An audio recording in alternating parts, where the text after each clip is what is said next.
तिकडे एक आपण मगाशी गेलो होतो ते, आणि हा एक आहे मुलकोट प्रकारातला फोर्ट आहे. ठीक आहे, बाहेरनं बघू शकता त्याची तटबंदी अजूनही कायम आहे. गुड मॉर्निंग मित्रांनो, आज आहे दुसरा दिवस गोकर्णमधला आणि आपण आता चाललो आहोत याना केव्ज, विभूती वॉटरफॉल आणि निर्जन फोर्टला. ठीक आहे, आज आपण ह्या 3 गोष्टी कवर करणार आहोत दुसऱ्या दिवशी. काल आपण टेम्पलला गेलो होतो, गोकर्ण टेम्पलला, आणि त्यानंतर आपण क्रूज राईड केली होती. तुम्हाला आय होप ती आवडली असेल, खूप मस्त झाली. सो चला मग आपण आज मस्तपैकी याना केव्ज, इथनं 1 तासभर लागतो, 21 किलोमीटर आहे याना केव्ज. आपण बाईक रेंटनी घेतलेली आहे 4 दिवसासाठी. सो लेट्स सी, चलो.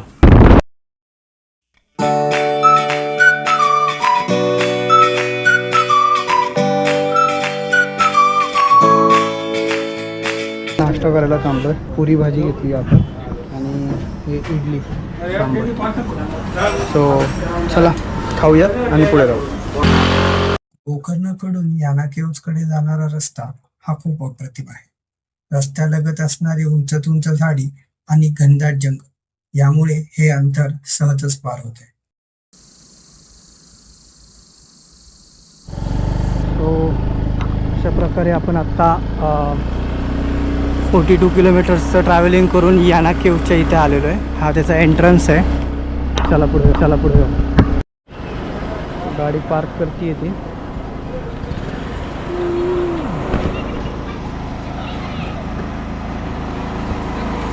इथे इन्फॉर्मेशन दिली आहे, मी पॉज करून झूम करून मग रीड करा. आपण व्हिडिओमध्ये सांगूया तर त्याची हिस्ट्री. विलेजची हिस्ट्री वेगळी दिलेली आहे आणि याना केव्जची वेगळी दिली आहे. तिकीट घेऊया आपण, पहिले तिकीट घेऊया तिकडे आणि पुढे जाऊया. Okay, so guys 10 rupees per person इथे तिकीट आहे आणि 10 रुपये गाडीचे, डिपेंड ऑन कोणती गाडी आहे तुमची. राईट, आपण इथे स्टार्ट केलेलं आहे. आता आत जाताना पाणी बॉटल अलाउड नाही आहे प्लास्टिकची, तो आपण एक काचेचीच बॉटल परचेस केली आहे आणि 100 रुपीज आहे. तिथेच बाजूलाच जे शॉप होतं तिथे भेटले आपल्याला आणि इथून आता आपण स्टार्ट करतो आहे. बघूया, एक 15 मिनिट्सचा छोटासा ट्रेक आहे आणि पुढे आपल्याला जे रॉक हिल्स आहेत ते दिसतील. सो जाऊयात आपण पुढे. बऱ्यापैकी वीकडेज असले तरी गर्दी आहे थोडीफार. चला पुढे जाऊन बघूयात. जाताना ही वाट मस्त आहे. इथे एक छोटासा ओहळ आहे, त्याचा आवाज ऐकू शकता. एवढी शांतता आहे त्यामुळे आवाज खूप मस्त येतो इथे.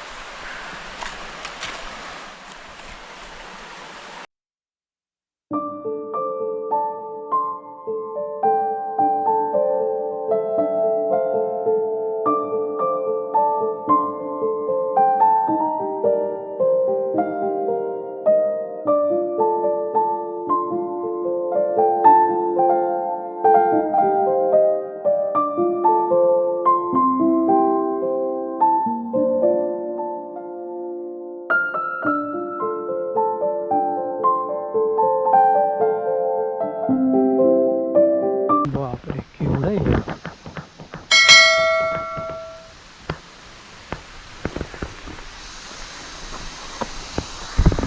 सो आपण एक 15 मिनटात चालून पुढे आलो आहे आणि इथनं आता स्टेप्स आहेत. त्या स्टेप्स आहेत, या स्टेप्सवरनं जाऊन आपल्याला पुढे तर जायचं. पौराणिक कथेनुसार भस्मासूर नावाच्या राक्षसाने कठोर तपश्चर्या करून भगवान महादेवांकडून एक वरदान मिळवले होते. त्या वरदानानुसार तो ज्याच्या डोक्यावर हात ठेवेल तो जळून भस्म होणार होता. वरदान मिळाल्यानंतर भस्मासुराने भगवान शिवाचाच पाठलाग सुरू केला. तेव्हा भगवान विष्णूने शिवाचे रक्षण करण्यासाठी अत्यंत सुंदर स्त्री मोहिनीचे रूप घेतले. मोहिनीने भस्मासुरासमोर नृत्याची स्पर्धा ठेवली. नृत्यादरम्यान मोहिनीने चतुराईने आपल्या हाताने स्वतःच्या डोक्याला स्पर्श केला. भस्मासुरानेही मोहिनीचे अनुकरण करत स्वतःच्या डोक्यावर हात ठेवला आणि तो स्वतःच्याच वरदानामुळे जळून खाक झाला. असे मानले जाते की या घटनेमुळे लागलेल्या प्रचंड आगीमुळेच याना परिसरातील खडके काळी पडली आहेत. बघितलं, त्याची ही इथून आत जाण्यासाठी मार्ग आहे. बापरे,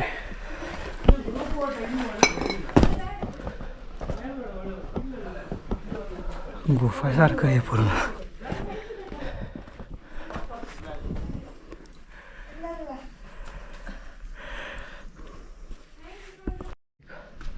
आत जायला बंदी आहे. छोटी गुफेसारखंच दिसतंय हे. तिथनं जागा आहे बघा.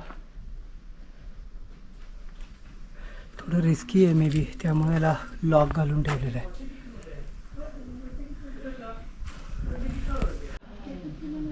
इथेच अडकला आहे. असं काय तो पडला आहे आणि ह्या दगडाला आणि ह्या दगडाला यामध्ये अडकलेला आहे आणि इथनं रस्ता आहे वर जायला. इथे एक पाषाणरूपी मूर्ती आहे. हे बघा, तिथून रस्ता आहे पुढून. आपण पुढून जाऊन बघूया. इथून जायला रस्ता आहे आत.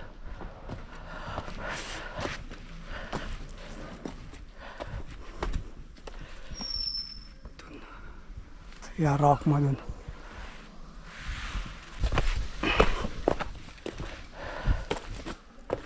हे बघा.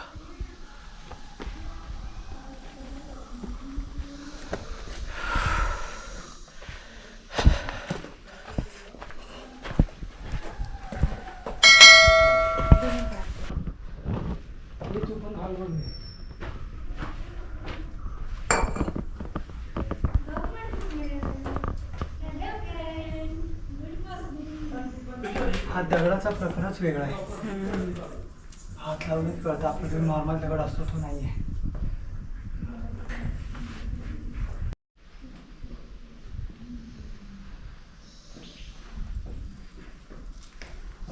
Okay done.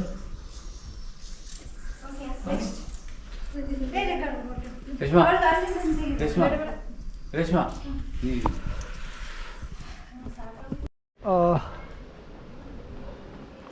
स्ट्रक्चर आहेत त्यातला हा सगळ्यात मोठा आहे. त्याच्यापेक्षा जिथं आपण आत्ता गेलो होतो तरी त्याच्यासमोरच इथं रस्ता आहे. तर इथनं पुढे जाऊया तिथे. वैज्ञानिक दृष्टिकोन सांगायचा झाला तर याना गुहा आणि तेथील भव्य काळे खडक हे निसर्गाने कोट्यावधी वर्षाच्या भूगर्भीय प्रक्रियेतून तयार केलेले आहेत. हे खडक मुख्यतः करस्त चुनखडी पासून बनलेले आहेत. थोडक्यात सांगायचे झाले तर याना गुहा आणि खडक हे कोणत्याही मानवनिर्मित बनलेले नसून समुद्रातील चुनखडकाचे साठे, पृथ्वीच्या हालचाली, पावसामुळे झालेली रासायनिक झीज आणि लाखो वर्षाचा कालावधी. याना ही फक्त गुहा नाही तर निसर्गाने कोट्यावधी वर्ष घडवलेली दगडांमधील एक अद्भुत कलाकृती आहे असे वैज्ञानिक दृष्ट्या तो मानतात. तिकडे एक आपण मगाशी गेलो होतो ते आणि हा इथं मंदिर आहे. इथनं आपण आज जाऊया आता बघू. या इथल्या इथे एक मंदिर आहे. या मंदिरात फोटोग्राफी अलाउड नाही आहे. आतमध्ये स्ट्रक्चर आहे, मंदिर आहे, देऊळ आहे एक आत राईट. आणि हा डायरेक्ट पॅच आहे पूर्ण. पॅच बनण्यापेक्षा हा जो दगड आहे पूर्ण अखंड राईट. सो आत अलाउड नाही आहे त्यामुळे आपण काही व्हिडिओग्राफी नाही केली आत. आणि हाच त्याच्या समोरचा हा आणि त्यानंतर हा. ठीक आहे. सो इथे एवढंच होतं. यानंतर आपण आता खाली जाऊयात. आपण तिकीट काढल्यापासून एंट्रन्सपासून हे एक 15-20 मिनटावर आहे. थोडाफार चढती आहे म्हणजे थोडीफार ट्रेकिंग आहे ज्यांनी ऊन असल्यामुळे दमछाक होण्यासारखं आहे. ठीक आहे. त्यामुळे पाणी कॅरी करा. पाणी कॅरी करताना पण मध्ये मध्ये वर आल्यावर पिण्यासाठी पाणी आहे राईट. सो चला आता आपण खाली जाऊयात, गाडी घेऊयात आणि आपण किल्ल्यावर जाऊयात. चल.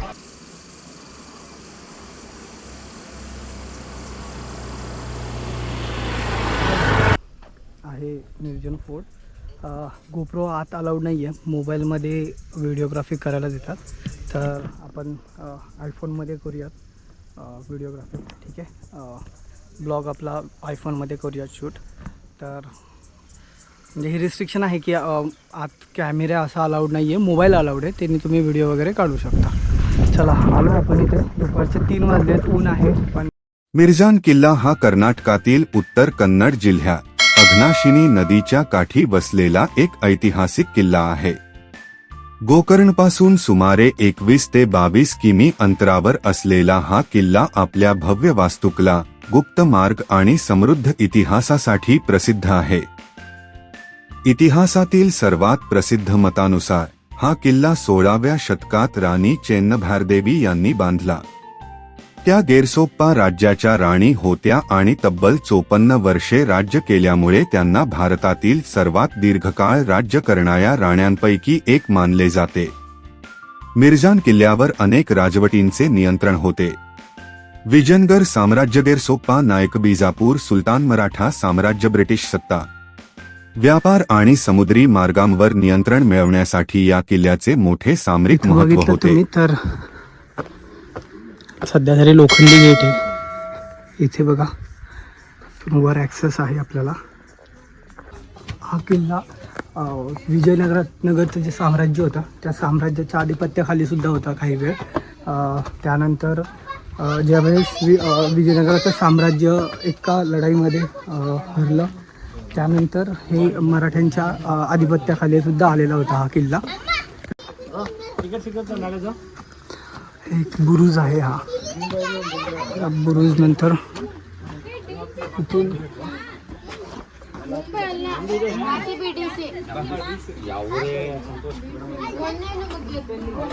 ॲक्सेस आहे.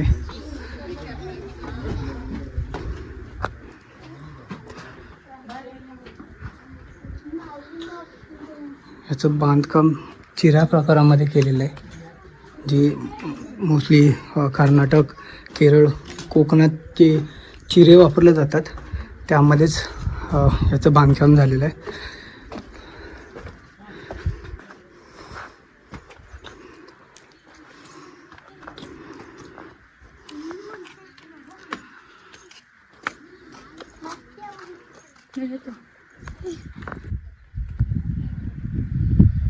ह्या किल्ल्याची बऱ्यापैकी स्ट्रक्चर आहेत, म्हणजे ॲटलिस्ट जे बुरुज आहेत, तटबंदी आहे ती तशाची तशीच आहे.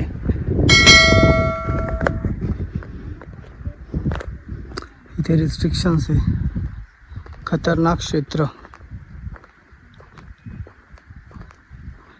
खतरा क्षेत्र, फिसलन भरा क्षेत्र. अच्छा, म्हणून इथे जाण्यास रिस्ट्रिक्शन्सला आहे. त्यांनी दोऱ्या बांधल्या तिथे.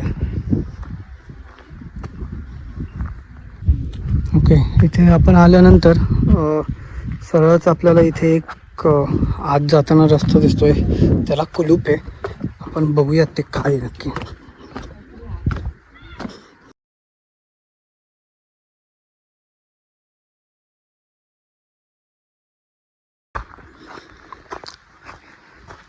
ही तटबंदी बघा पूर्ण चिऱ्यांमध्ये बांधलेली आहे.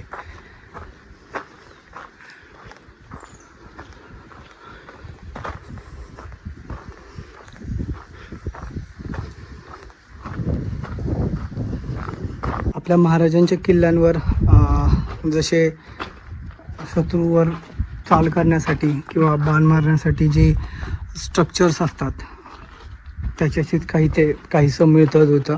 हा बुरुज आहे आणि त्या बुरुजावर हे असं स्ट्रक्चर आहे, तुम्ही हे बघू शकता.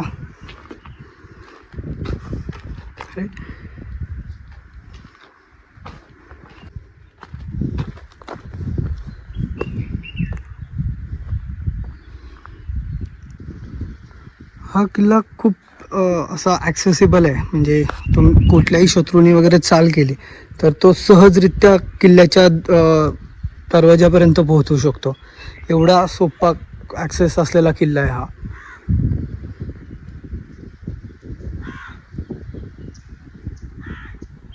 त्याचे बुरुज जशाच तसे आहेत, कारण त्यामध्ये अशी काही तोडफोड झालेली किंवा तोडफोड होऊन नंतर ते परत रिस्ट्रक्चर केलेत, बांधकाम केले असं काही नाही आहे. ते व्यवस्थित आहेत. राणी चेन्नभैरादेवी या 16व्या शतकातील कर्नाटकातील गेरसोप्पा, जेरुसोप्पा राज्याच्या पराक्रमी आणि दूरदर्शी राणी होत्या. त्यांनी इसवी सन 1552 ते 1606 या तब्बल 54 वर्षे राज्य केले. त्यामुळे त्यांना भारताच्या इतिहासातील सर्वात दीर्घकाळ राज्य करणाऱ्या राण्यांपैकी एक मानले जाते. त्या काळी उत्तर कन्नड किनारपट्टीवरून मिरी, दालचिनी, सुपारी, आले आणि इतर मसाल्यांचा मोठ्या प्रमाणावर व्यापार होत असे. या व्यापारावरील त्यांच्या प्रभावामुळे पोर्तुगीजांनी त्यांना रेन्हा डी पिमेंटा, पेपर क्वीन, मिरीची राणी ही उपाधी दिली होती. त्यांनी पोर्तुगीजांच्या आक्रमणांना अनेकदा तोंड दिले. पश्चिम किनारपट्टीवरील मसाल्यांच्या सुवर्णयुगाला आकार देणारी, पोर्तुगीजांना आव्हान देणारी आणि 54 वर्षे जनतेसाठी राज्य करणारी वीरांगना म्हणजे राणी चेन्नभैरा देवी. लगेच ॲक्सेसिबल आहेत. जास्त काही युद्ध झाली आहे तिथे थोडे बऱ्यापैकी, पण जी राणी होती ती इथे मिरी जास्त पिकवली जायची, तर इथून ते व्यापार व्हायचा बऱ्यापैकी. आणि इथून या किल्ल्यावरून ते गुजरातला वगैरे पाठवले जायचे, त्यामुळे तिला मिरीची राणी असंही म्हणतात. तर तिचं बऱ्यापैकी वर्चस्व होतं ह्या किल्ल्यावर. इथे पण विहीरच आहे. बापरे, खूप खोल आहे. अरे बापरे, तळही दिसत, अच्छा दिसतंय. इथे पाण्याची विहीर आहे, बऱ्यापैकी खोल आहे खूप. इथे आत जायला रिस्ट्रिक्शन आहे. इथे सेम ॲज, पण विहिरीवरच ॲक्सेस असेल हा ना? विहिरीचाच ॲक्सेस आहे तो. हो बरोबर बरोबर.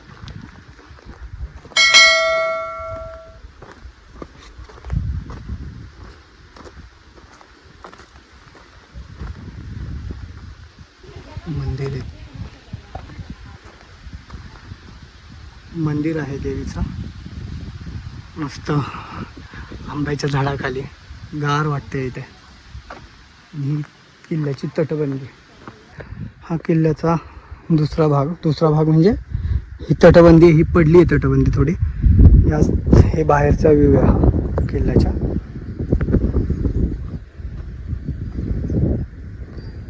आणि इथून तुम्ही बघू शकता पूर्ण किल्ला दिसतो आपल्याला. सो मिरजन फोर्ट बघून झालेला आहे आपला. आता आपण काय करणार आहे, आपण आता जाऊयात रूमवर, रेस्ट करूयात. इथून एक 20-25 मिनटं लागतील आपल्याला गोकर्णला जायला. तर तिथे जाऊ, फ्रेश होऊयात, रेस्ट करू. त्यानंतर आपण डायरेक्ट बीचवर जाणार आहे, सनसेट बघू